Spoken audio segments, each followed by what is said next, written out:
Alhamdulillah wassalatu wassalamu ala Rasulillah wa ala alihi washabbihi wa man wala wa ba'd. Hadaratul Fadil wa bil khusus akhina Sektum PCNU Kabupaten Bekasi, juga Ketua Tanfidia dan Syria Pak Dede Ismail dan wakilnya Syria Pak Lutfi Mutawalli, juga seluruh jajarannya, pengurus-pengurus ranting yang ikut hadir dari Kecamatan Tambun ini, juga pengurus ranting yang baru yang begitu segar. Yang Muradi, ada faedah makan tarbit.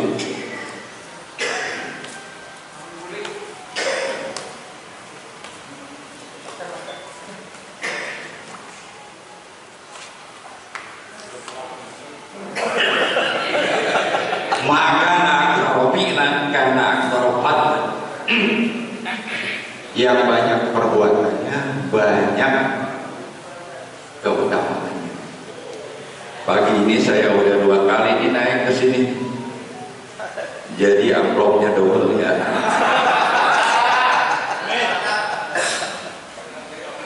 Itu koinnya itu, Balanya ini Allah muliakan. Kenapa Tambun ini termasuk yang mau terakhir? Sebetulnya saya bingung kemarin dengan teman-teman untuk membentuk MWC atau ranting Tambun ini, sebab orang-orangnya udah banyak tertarik di MWC. Lama banget capek, ada beberapa yang capek nyarinya, yaitu Lambang Jaya. Setelah ranting Grandis mau saya jadikan ranting utuh, bukan anak ranting, karena memang di Lambang Jaya tiba-tiba orang Lambang Jaya pada datang banyak banget. Akhirnya saya musyawarah, ya udahlah kita merger aja. Jadi sekarang Grandis itu bukan ranting istimewa, itu sebutannya doang, tapi dia punya hak dan punya suara dan punya itu apa tuh, hak bicara dan hak suara. Kemarin soalnya protes waktu pemilihan Tamsel itu, masa punya hak bicara nggak punya hak suara, jadi kalau ngomong maksudnya punya hak suara tapi nggak bisa dipilih, nggak bisa memilih. Kalau ada Pak punya hak suara berarti bisa memilih dan bisa dipilih.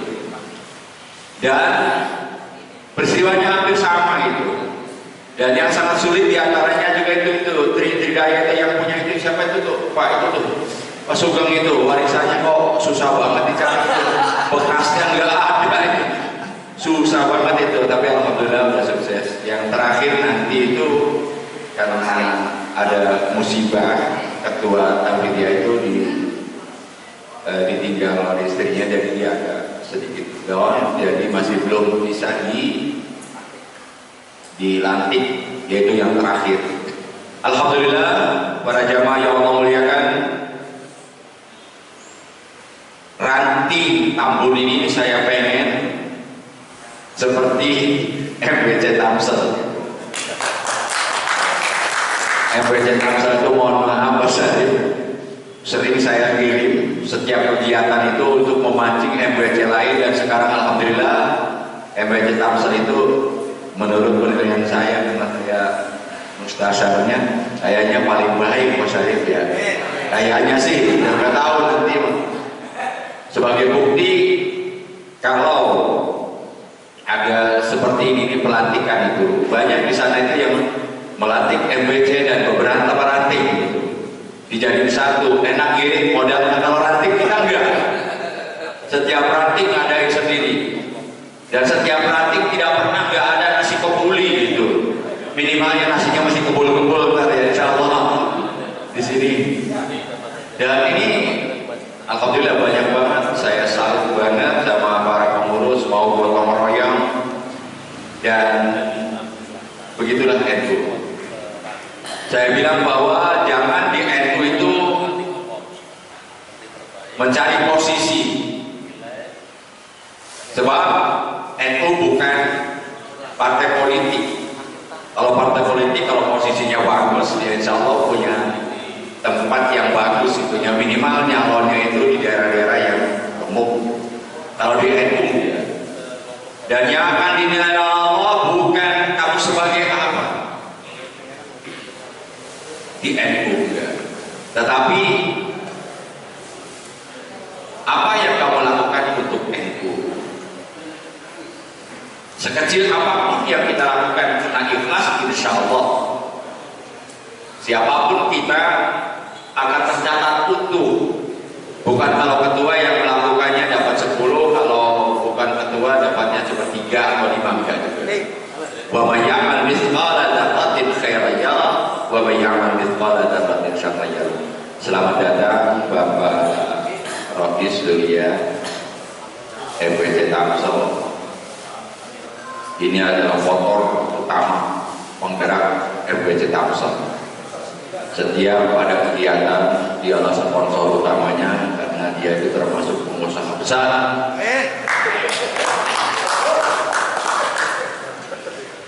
Banyak usahanya. Para jamaah yang Allah muliakan, kalau kita sudah ada di naungan Jamiah Nahdlatul Ulama, apalagi sebagai struktur, maka kita harus satu komando. Saya minta harus ada tata krama dalam arti ada tingkatan-tingkatan. Jadi kalau PW itu harus ikut putusan PW. PC harus ikut juga keputusan PW. MWC ikut keputusan PC. Ranti ikut keputusan MWC. Jadi jangan menentang, jangan ada MWC rasa PB. Dikit-dikit lari ke PB, dikit-dikit lari ke PB. Apaan ini? Ini organisasi. Apalagi kalau ada ranting dikit-dikit PB, dikit-dikit PB. Apa ini? Gak ngerti berorganisasi. Ya putusan-putusan MWC harus diterima oleh ranting itu. Suka nggak suka, ya begitulah syarat dalam berorganisasi. Selama tidak melanggar atau keluar dari anggaran dasar, anggaran rumah tangga. Sebab ini kitab sucinya berorganisasi. Ada istilahnya al-adab fawqal ilmi. Adab itu di atas ilmu, itu benar. Tetapi bahwa adab yang terbaik bagi setiap organisasi apapun adalah mengikuti aturan organisasi, yaitu anggaran dasar dan anggaran rumah tangga. Seperti di dalam SK nanti akan ada mengikuti anggaran dasar, anggaran rumah tangga, dan mengikuti petunjuk PB. Itu penting. Jadi kalau PB memang membawahi semuanya sampai ranting, tetapi kalau ranting itu ya tingkatannya harus ke MWC dulu. Kalau ada masalah MWC ya ke PC, PC ke PW, PW ke PB. Zaman ini mah MWC mainnya di PB mulu. Ngapain itu? Nampang itu pamer. Ngapain sono-sono? Udah urusin aja ranting gitu. Ranting urusin jamaah, itu yang paling bagus itu. Kalau ada konflik di tingkat atasannya, udah gak usah rame-rame, gak usah ikutin, biarin. Sebab sekarang ini banyak orang yang pengurus tetapi musuhin kebijakan PB. Ini aneh. Di PB di sana itu banyak orang-orang pintar, jadi saya harus tukang bisnis hebat banget. Banyak banget di sana dia yang hebat-hebat itu. Jadi kalau ada hal yang gak dipahami, suka digoreng oleh orang sebelah itu, jangan terus ikut memusuhi. Ini gak paham, gak ngerti. NU bukan partai politik, tapi NU berpolitik. Tapi politik NU politik kebangsaan, terutama dalam berbangsa dan bernegara ini. Mereka selalu bilang wa man lam yahkum bima anzalallah fa ulaika humul kafirun wa ulaika humul zalimun wa ulaika humul fasiqun. Saya tanya pada dia, apa itu ma anzalallah? Siapa yang menghukumi tidak berdasarkan apa yang Allah turunkan itu, Sedangkan yang Allah turunkan itu banyak banget, bapaknya ini halal apa haram? Ya harus sesuai dengan ma'anzalallah. Dan kita dalam berbangsa dan bernegara juga berdasarkan ma'anzalallah. Kenapa? Sebab kita berbangsa bernegara Indonesia ini adalah berdasarkan perjanjian atau muahadah atau konstitusi. Dan di Al-Quran disebutkan wa aufu bil ahdi innal ahda kana mas'ula. Tepatilah janji sebab janji akan dipertanyakan. Bahkan ada hadis al-muslimuna ala syurutihim, orang muslim wajib menepati janjinya. Dengan siapapun, dengan orang kafir, dengan apapun kita harus tepat janji. Saya nggak bisa bayangkan kalau Allah dan Rasulnya membolehkan kita umat Islam untuk mengingkari janji. Saya yakin Islam nggak akan sampai negeri ini. Islam nggak bisa dijadikan tauladan atau sebab mereka suka mengikuti atau mengkhianati janji. Justru Islam karena menepati janji dengan orang kafir pun ditepati janji. Sehingga mereka kemudian yang punya akal sehat, akal waras, dia akan tertarik, oh betapa mulianya ajaran Islam. Kalau kita boleh mengkhianati janji, hancurkan negara kita. Nah, kita itu konstitusi kita itu UUD 45 dan Pancasila adalah konstitusi dalam berbangsa dan bernegara. Dan jangan suka itu cepat kebakaran kaget ada Islam Nusantara ribut, nabinya siapa? Nabinya Islam Nusantara ya, nabinya Ali Akbar. Nabinya Islam Nusantara ya, nabinya Ali Akbar. Nabinya Ali Akbar siapa? Nabi Muhammad Shallallahu Alaihi Wasallam. Itu berupa jadi sebetulnya kata Islam Nusantara itu sudah disepakati, dideklarasikan waktu muktamar itu oleh PBNU. Dan sampai sekarang ya seperti ini. Lahir Islam Nusantara hanya untuk membendung Arabisasi budaya. Sebab kita punya budaya yang cukup, dan Islam datang bukan untuk menghancurkan budaya, tidak. Islam datang itu tidak untuk mengganti budaya, sebab Islam memang bukan budaya. Tetapi kemudian Islam mengadopsi, kalau budaya-budaya yang banyak positifnya dia adopsi. Umpamanya begini, dulu para wali itu berdakwah, orang Buddha itu kalau sudah meninggal tuh ada acara 3 hari, 7 hari segala macam itu ya. Nah sekarang ada orang Buddha masuk Islam setelah meninggal, keluarganya kok sepi, itu kesian, jadi akhirnya takut mereka balik lagi kok kayaknya nggak ada penghargaan. Tapi isinya dirubah, isinya baca tahlil, baca yasin. Mereka kadang-kadang aneh kok, Ustaz tahlilan malam Jumat bid'ah, masuk neraka. Kenapa? Dalilnya mana? Rasulullah apa ada tahlilan baca yasin malam Jumat? Ya, saya bingung juga, soalnya itu juz'iyah. Kalau masalah juz'iyah ditanyakan dalilnya pada Al-Quran agak bakal ketemu. Sok mana ada itu Al-Quran mengharamkan bangkai kambing, bangkai ayam, mana dalilnya? Nggak ada itu. Bangkai kambing haram, bangkai ayam haram, nggak ada. Sebab juz'iyah itu. Jadi cukup dengan hurrimat alaikumul maitatu, bangkai. Ya baca Quran juga sama. Faqra'u ma tayassara minal Quran. Warattilil Quran tartila. Sekarang kalau Yasin nggak boleh dibaca malam Jumat, saya bilang. Sekarang kalau malam Sabtu boleh nggak? Bingung juga. Dalilnya mana? Malam Minggu, malam Senin, malam Selasa, malam Rabu, malam Kamis, nggak ada. Udah jangan malam siang hari dah. Baca Yasin itu sekarang baca Yasin. Boleh nggak? Dalilnya mana? Apa Rasulullah baca Yasin di sini? Pagi-pagi seperti ini? Nggak juga kan? Ya soalnya justru ya. Lah mereka itu menyerang kita habis-habisan gitu dalam hal ini. Tujuannya ya khilafah gitu sebetulnya.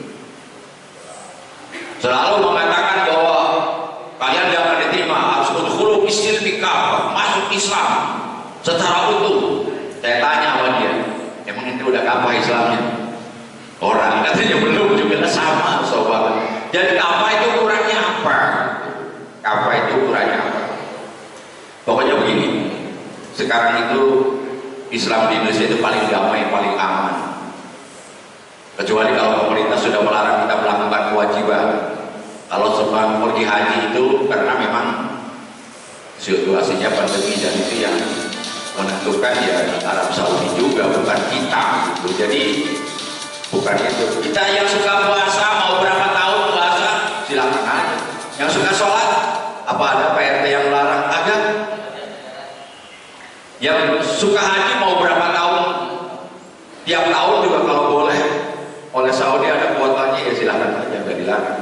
Jadi semuanya masih bebas.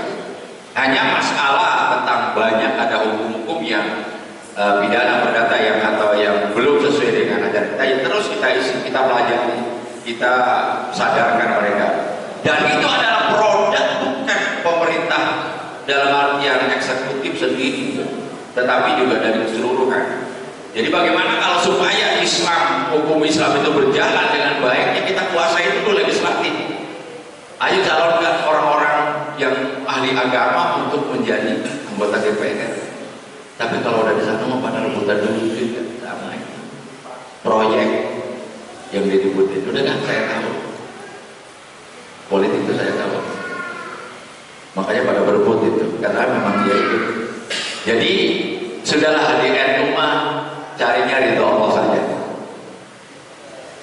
Gerakan Bapak setiap garak setiap langkah membantu NU demi agama kita, demi nusa dan bangsa itu, meskipun gak ada yang lihat, Allah akan mencatatnya.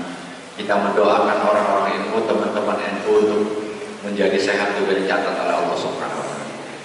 Para jamaah yang Allah muliakan, sebetulnya nggak perlu saya ngajarin ini semua, tapi supaya jangan ada kaget, soalnya kadang-kadang musiman, ini belum musim pemilihan presiden aja masih pada rukun. Kadang-kadang sudah kalau musim politik itu pada cerai berai, nggak usah, nggak apa-apa. Jadi NU itu menjaga jarak yang sama dengan seluruh partai sebetulnya. Tetapi ya hati-hati, jangan merekrut partai yang suka menyusui NU itu, jangan aja segala tahlil bid'ah segala macam. Kalau ada orang PDI masuk pengurus NU nggak apa-apa, itu lapangan kita, lapangan dakwah kita itu minimal kita menjadi bukan doa. Kalau mereka ada yang mati ya kan ya lumayan gitu kan ya. Tahlilan mereka kan nggak bisa gitu. Jangan kemudian masukin orang yang kita nggak bisa mewarnai mereka, enggak, malah diwarnai oleh mereka sebab mereka sudah doktrin. Itu yang perlu hati-hati. Bukan diskriminasi, tetapi masalahnya mereka suka mencaci maki, terutama pengurus PBNU ini. Banyak ini, saya ambil harus seret pengadilan. Itu ada itu, padahal dipotong-potong. Makanya harus punya grup nanti ya. Ada grup umum, grup Tambun, ada grup khusus. Nah kalau ada masalah yang krusial, Japri dah, Japri. Tanya dulu, jangan terus diramein di situ, mencaci maki pengurus kita tak benar. Ya kita harus satu komando, insya Allah sampai sebab Ranting ikut MPC, MPC ikut PC, PC ikut PW ikut PB, PB ikut terus sampai Wasim, sampai Nabi Muhammad SAW. Jangan putus, jangan loncat. Jangan loncat sekali-kali, jangan. Pokoknya ya, tahu posisi dah. Istilahnya kalau jadi mata ya udah jadi mata aja. Jangan kiri amat telinga. Organisasi itu semacam itu. La syamsu yanbaghi laha an tudrikal qamar wa la laylu sabiqun nahar wa kullu fi falakin yasbahun. Matahari enggak boleh mencapai bulan, siang mendahului malam atau malam menuju siang. Wa kullu fi falakin yasbahun. Semuanya pada porosnya. Jadi Bapak tugasnya apa? Yang sekretaris bagiannya apa? Kemudian bendahara bagiannya apa? Tetapi boleh saling bantu, tetapi tugas pokok harus tetap yang jadi utama. Yang jadi bendahara tugasnya apa? Motoin mulu itu bendahara PC. Belum berangker, jawabnya dia belum berangker, jadi belum tahu tugasnya. Oke, gak apa-apa. Kalau udah tahu tugasnya masih diabaikan ya, ntar jadi dilukir dah, nanti jadi publikasi. Jadi lembaga publikasi ditambah lagi lembaganya. Lembaga itu.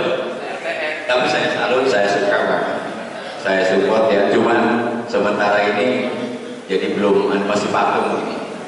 karena belum ada musker cap itu, belum ada. Jadi nanti setelah musker saya malah mau bikin fakta integritas. Kalau yang mau benar-benar ngurus NU silahkan tanda tangan dan ada tugas-tugasnya. Kalau nggak mau ya sudah ganti yang lain. Jangan takut Kang Sarip di Tamsel kalau boleh itu bisa jadi pengurus PC semua bisa itu. Siap semua banyak nanti. Insya Allah siap kan. Jadi jangan takut kehilangan kader, maksudnya bukan ngancem bukan, tapi artinya jangan takut lah, masih banyak yang mau mengurusin NU. Insya Allah. Cabang istimewa. Kemarin dari PP itu yang ngomong tuh, ini udah bisa katanya dibuat cabang nih, cabang baru. Jadi Bekasi Barat, Bekasi Timur. Wah saya bagian yang mana nih? Atau Utara Selatan? Ya ntar dah. Kalau sudah ada tempat ini, tapi memang sudah ada sih PC yang dua itu seperti Rembang itu dengan asap ada banyak juga. PC ada dua itu dalam satu tempatnya. Tapi di sini enggak, masih perlu. Tapi ya memang terlalu luas market ini, kasihan banget dia itu. Jauh banget menghadiri ke sini. Sebetulnya sih kalau sekedar pelatih aja cukup PC itu. Nah, kalau saya mau mustasar soalnya saya mau mustasar jadi terus ya biar gak nyasar gitu. Mustasar itu ya udah, mari kita semangat ikhlas karena Allah. Insya Allah kalau berkahnya gak langsung kita dapatkan, mungkin anak cucu kita nanti menjadi orang-orang yang soleh. Dan minimal kalau umpamanya ketua Perindo Tampur meninggal dunia, jangan ya. Itu insya Allah banyak yang tahlil gitu. Insya Allah nggak disepiin gitu. Atau siapanya gitu. Upama insya Allah kalau banyak, insya Allah kita bareng-bareng. Dan itu ada dalilnya Rabbana ighfir lana wa li ikhwanina alladziina sabaquna bil iman. Tapi masih punya anak kecil dia ya. Jangan dulu dah. Tapi nanti musker ikut ya. Mana sih ketua Tamsel? Tanfid. Ketua Tanfidnya itu ya. Yang pidato tadi bukan? Iya. Ikut ya. Ajak bininya nggak apa-apa. Bawa ada dingin. Kita ngadonin lagi di sana.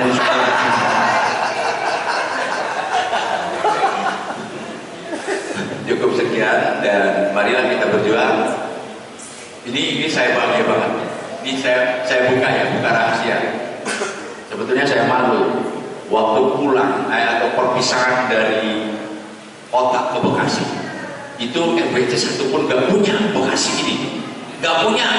Ada satu orang datang ke Heliwani dari kuda-kuda itu pun tinggal satu orang MBC. SK-nya masih Idham Khalid. Waktu itu jalan tuh masih jelek banget, susah banget. Untung ada sinergi dengan setelah reformasi ada PKB, kemudian saya masih rangkap katib di NU, katib di PKB juga. Jadi setiap membentuk PAC, saya membentuk MBC juga bareng. Tapi setelah itu ya sekitar 17 yang udah terbentuk, tapi hanya 15 katanya yang dia sekarang itu baru. Itu pun udah gak punya ranting, gak punya apa-apa.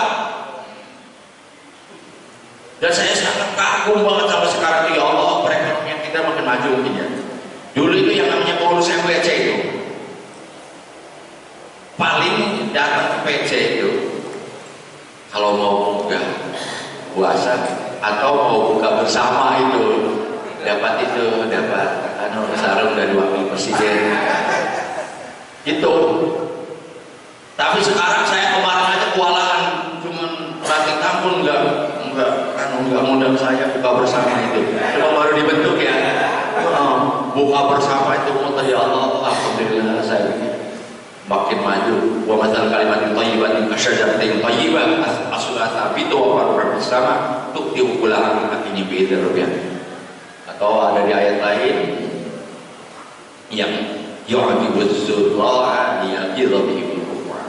Makin maju alhamdulillah. Dan tantangan yang paling utama untuk Perindo sekarang adalah diantaranya mendata orang-orang NU dengan itu namanya kalau dari pusat kayaknya lama. Saya mau bikin kayak satu aja. Jadi MWC Tamsel itu punya data Parpanu yang lokal, nggak apa-apa untuk untuk pegangan kita kata lokal itu yang nggak usah menunggu dari biasanya kan kalau misalnya nanti baru kita laporin ke sana, yang penting sudah ada dulu biar kita bisa